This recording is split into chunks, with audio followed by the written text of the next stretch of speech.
Tráthnóna aoine a bhí ann. Bhí Liam agus Áine ag scimáil ar an idirlíon.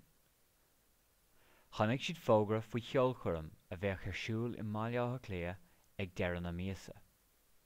€50 an costas a bhí ar na ticéid. Bheadh banna iontach ag seanam ag an gceolchuirm agus ba mhaith leo beirt a bheith láthair. Dúirt Áine go bhfacas sí cárta creidmheasa chead ar an matal, agus go raibh uimhir an cárta ar eolas aici.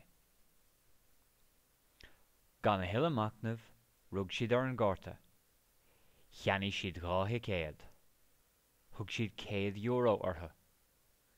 Díodh siad le cárta chead. Chuaigh siad go dtí an cheolchuirm. Bhí an staid dubh le daoine. Tháinig an banna amach ar an stáitse agus thosaigh siad a seanam. Bhí sceitimíní ar Áine agus Liam. Tar éis tamhail tháinig an bille víosa sa phost.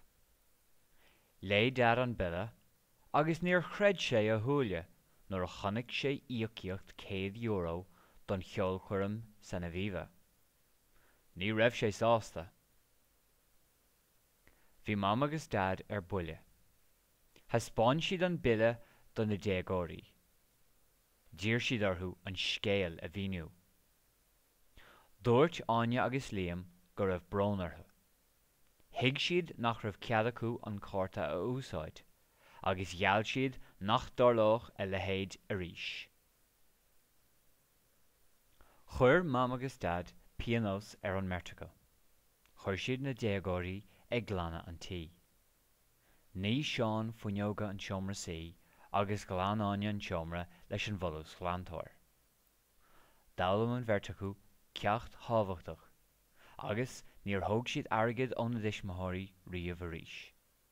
Well, mar a deir an seanachal, fileann an bheal ar an bhealra.